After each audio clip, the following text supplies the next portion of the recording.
할렐루야. 오늘 저는 여러 성도님들과 함께 코로나 사태 후 또다시 사망의 음침한 골짜기 앞에 서서 이런 제목으로 함께 은혜를 나누겠습니다.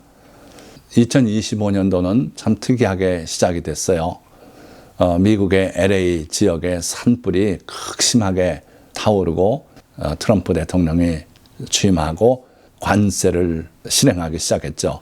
그래서 총성 없는 관세 전쟁이 시작이 되고 이 관세가 세계 경제를 뒤흔들 걸로 지금 예상이 됩니다. 자, 이런 환경에서 대한민국 앞에 또다시 열린 사망의 음침한 골짜기. 자, 여기 가운데 사진은 대한민국은 밝게 빛나고 이 북한은 어두움에 휩싸여 있는 그 실제 인공위성 사진이죠. 그런데 성경에는 요한계시록에 어린 양께서 두루마리를 이늘 때 갈 때 흰 말, 붉은 말, 검은 말, 그리고 청황색 말과 그 탄자들이 등장하는, 그래서 이게 실제 지금 현재 지구상에서 일어나고 있는 일을 2000년 전에 예고하신 거죠. 그러니까 흰 말은 인본주의고 민주주의고 또 붉은 말은 공산주의고 이렇게 볼 수 있고요. 검은 말은 지구의 온난화라든지 마지막 때 기후 이변으로 농사가 안 되고 그래서 농산물이 가격이 치솟고하는 그런 현상이 있을 것. 그리고 또 마지막 청황색 말은 온갖 전염병, 이전에 없었던 신종 전염병이 등장해서 많은 사람들이 생명을 잃고 그런 현상들, 이 네 가지 현상이 지금 다 일어나고 있어요. 그런데 특별히 우리 대한민국은 남쪽은 흰 말, 북쪽은 붉은 말이 지금 마주대하고 힘을 겨루고 있는 그런 상황에 있지 않나. 자, 그런 가운데서 우리가 이제 방금 코로나19 팬데믹 사태를 다 이겨내고 겨우 회복에 들어갈까 하는 상황인데 뜻하지 않게 우리 대한민국은 다른 나라보다 참 어려운 상황 속에 빠지게 됐어요. 정치, 사회, 군사, 경제적 복합위기 속에 들어서고 있다 하는 거죠. 왜 그렇습니까? 코로나 사태를 지나오면서 어려워졌던 그 경제에 충격이 몇 가지가 더해지고 있죠. 그래서 관세 전쟁의 충격이 우리에게 다가오고 있고, 거기다가 정치적으로 지금 대통령 탄핵 사태가 벌어지고, 바깥 세상에서 볼 때는 대한민국이 위태로워서 여행도 미루고 이러고 있는 상황 아닙니까?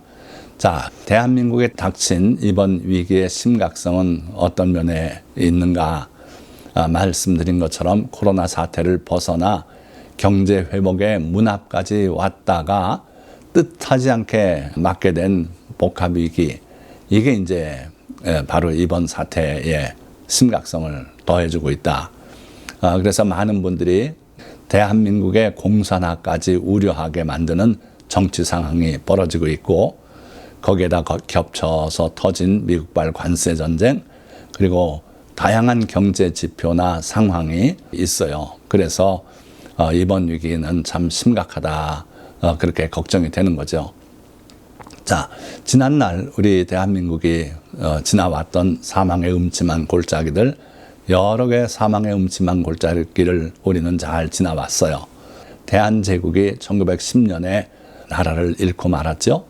그러고서 그 일제 통치하에 있을 때 신사참배를 강요받았고, 거기에 굴해서 장로교 교단이 자발적으로 신사참배를 받아들이고 그거에 반대하는 목사를 파면 조치도 하고 이래서 앞장선 일이 있어요.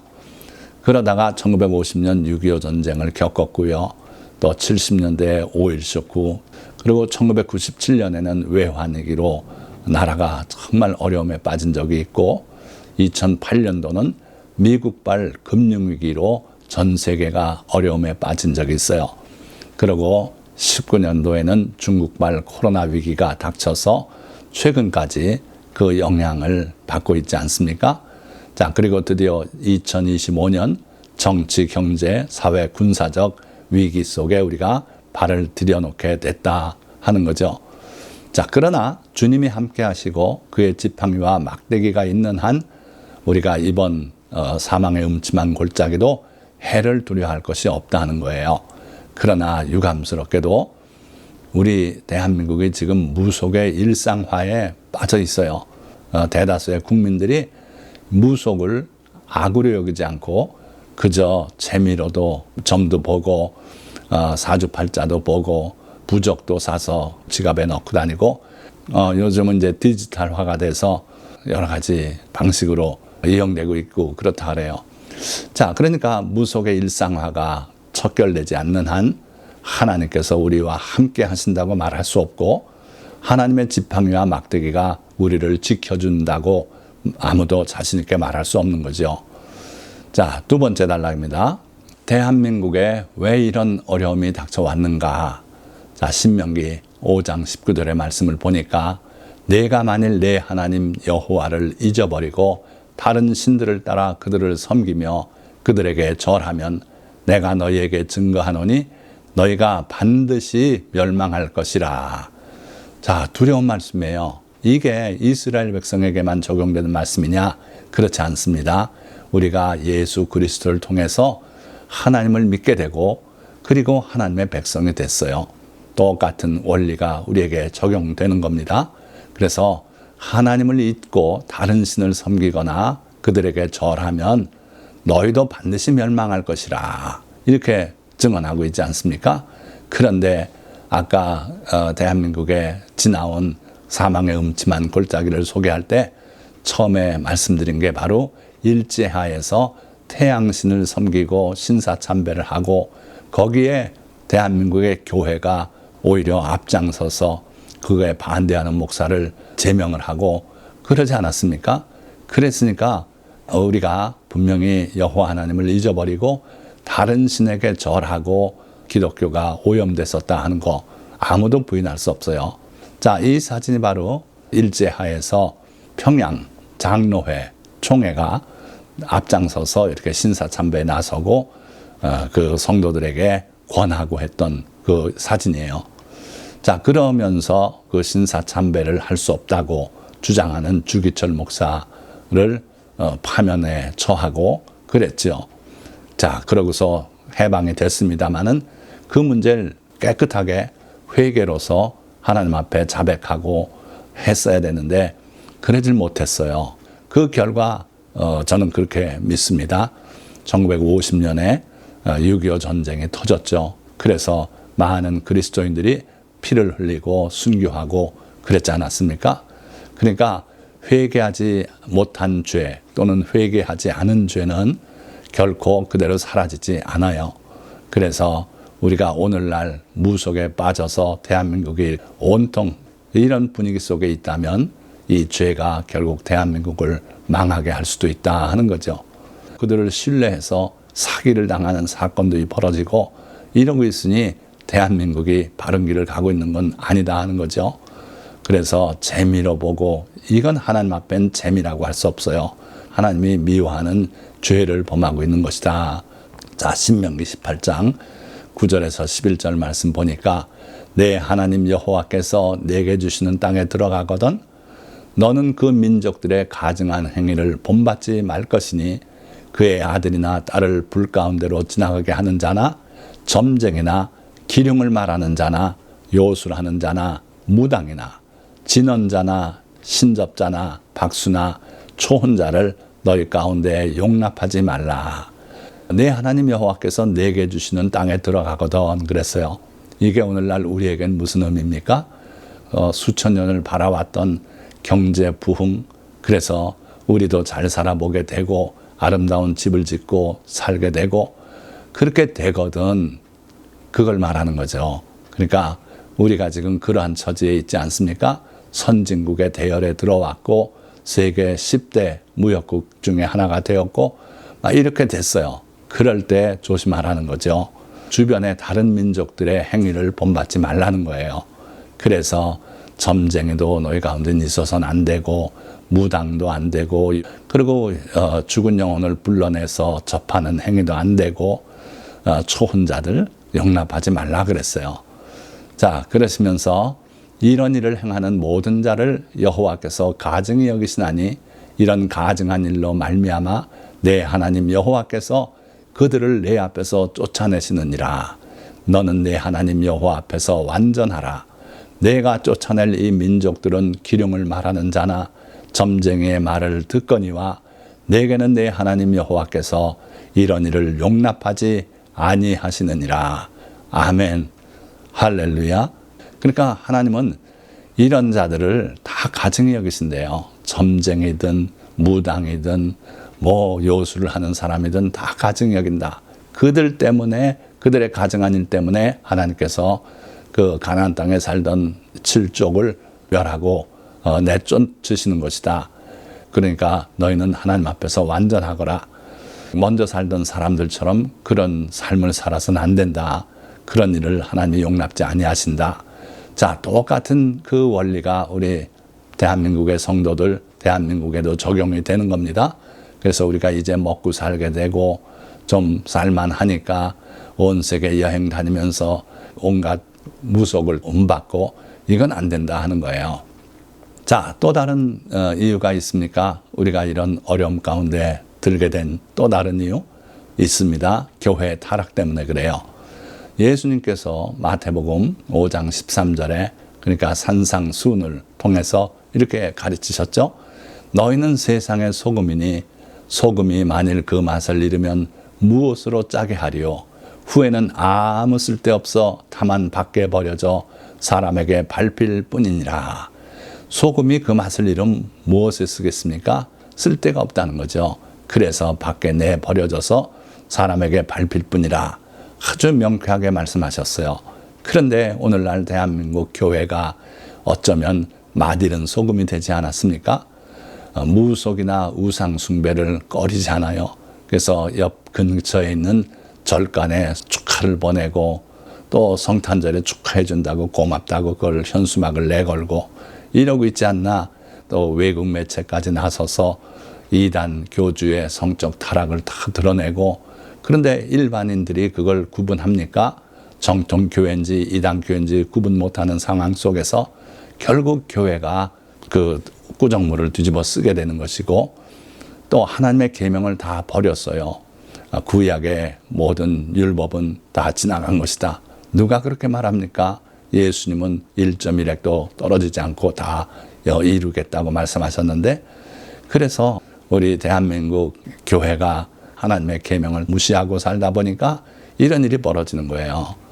그래서 회개하고 이 죄 문제를 해결하고 하나님을 의지하지 않으면 우리가 이 사망의 음침한 골짜기를 무사히 지날 수가 없을 겁니다. 그러니까 이번 사망의 골짜기도 무사히 지나려면 어떻게 해야 될까? 자, 첫째는 두려운 소리를 듣고 도망하지 말아야 합니다. 이사야 27장 17절에서 18절 상반절 말씀 보니까 땅의 주민아 두려움과 함정과 올무가 내게 이르렀나니 두려운 소리로 말미암아 도망하는 자는 함정에 빠지겠고 함정 속에서 올라오는 자는 올무에 걸리리니. 자, 우리에게 닥친 상황을 분명히 이렇게 말씀하고 있어요. 두려움과 함정과 올무가 내게 이르렀다. 우리가 지금 앞으로 일어날 일 생각해 보면 걱정이 태산 같아요. 그래서 두려움이 있고 또 그것이 우리에게 함정처럼 돼서 빠질 수밖에 없고 올무가 될 수밖에 없다. 그러나 두려운 소리로 말미암아 도망하는 자는 더 심한 함정에 빠지게 된다는 거예요. 그리고 함정 속에 빠졌다 올라오는 자는 올무에 걸리게 될 것이다. 이거 꼼짝할 수 없는 그런 상황에 빠진 거죠. 그러니까 어차피 우리가 건너야 할 사망의 음침한 골짜기라면 회개하고 주님께 의지해서 주님의 지팡이와 막대기가 우리를 지켜주시길 바라고 그러고 나가야 될 줄 믿습니다. 히브리서 10장 38절에 나의 의인은 믿음으로 말미암아 살리라. 또한 뒤로 물러가면 내 마음이 그를 기뻐하지 아니하리라 하셨느니라. 그래서 성도는 하나님이 기뻐하는 성도라면은 믿음으로 산다. 그러니까 하나님께서 이런 상황에서라도 나를 지켜주실 것이다. 이런 믿음을 굳게 갖고 뒤로 물러가지 말고 앞으로 나가라는 거예요. 그러면 하나님께서 그의 지팡이와 막대기로 우리를 지켜주실 줄 믿습니다. 두 번째, 겸비하고 기도하여 주님의 얼굴을 구해야 돼요. 역대하 7장 14절 내 이름으로 일컫는 내 백성이 그 악한 길에서 떠나 스스로 겸비하고 기도하여 내 얼굴을 구하면 내가 하늘에서 듣고 그 죄를 사하고 그 땅을 고칠지라. 내 이름으로 일컫는 내 백성, 지금 대한민국의 성도가 그러한 입장이라고 보시면 돼요. 그 악한 길에서 떠나라는 거죠. 지금 온갖 무속을 그저 재미로 또는 깊이 신뢰하고 점쟁의 말대로 해야 내가 복되게 살 것이다. 그 어리석은 생각이에요. 그 악한 길에서 떠나라는 거예요. 하나님의 말씀에 의지하고 하나님을 신뢰하고 그러고 살아야지 점쟁의 말 들을 거 없다는 거죠.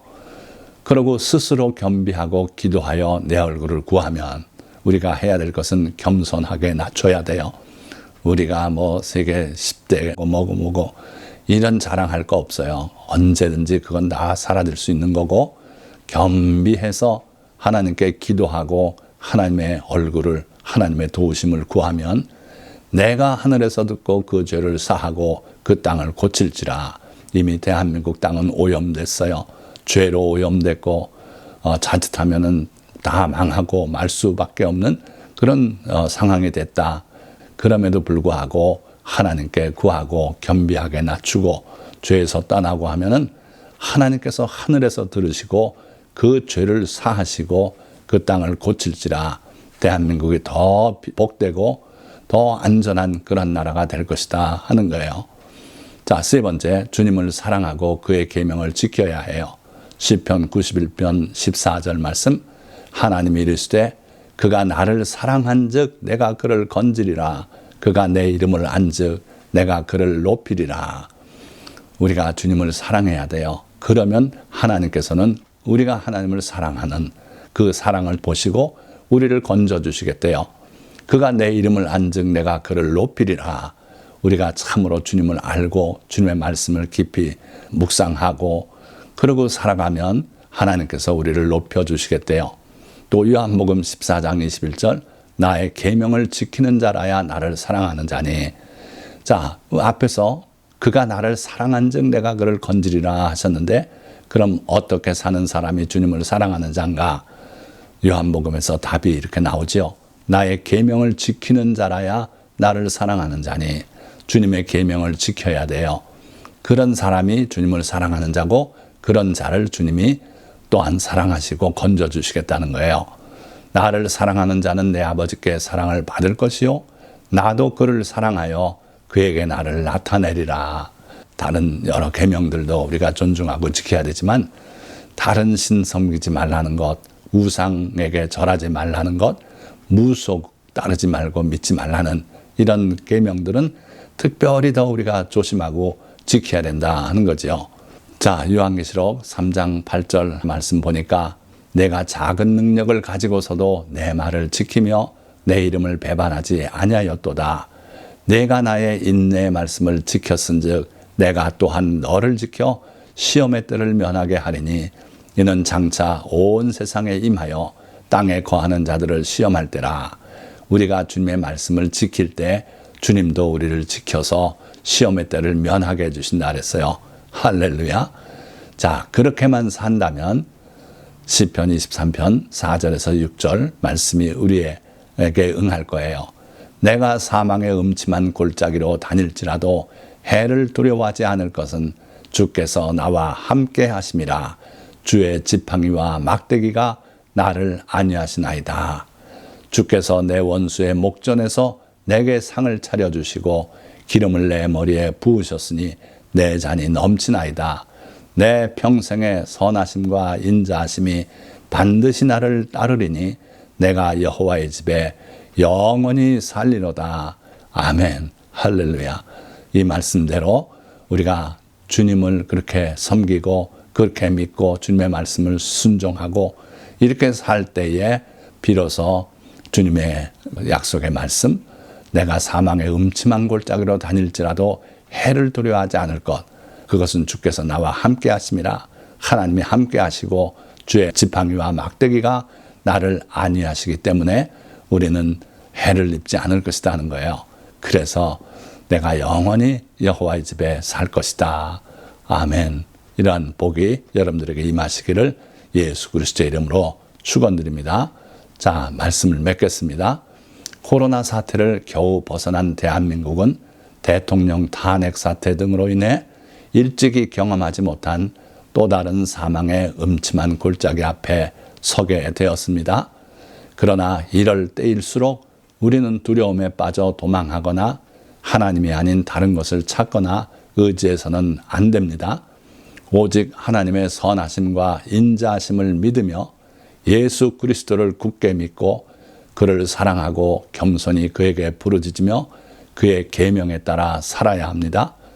특히 다른 신, 하나님을 노엽게 만드는 헛된 우상들, 그리고 하나님께서 가증히 여기시는 모든 무속은 철저하게 물리쳐야 합니다. 그러면 이 사망의 음침한 골짜기 가운데서도 주님은 그의 지팡이와 막대기로 우리를 지켜주시고 하나님의 구원을 보여주시며 이번 위기에서도 건져주실 것입니다. 오늘 이 설교 말씀을 들으신 모든 성도님들이 이와 같이 주님의 말씀을 사랑하고 주님을 사랑하고 그 계명을 실천하여서 하나님의 지팡이와 막대기가 바로 우리를 지키시는 그러한 은혜를 맛보시고 살아가시기를 주님의 이름으로 축원드립니다. 기도하겠습니다.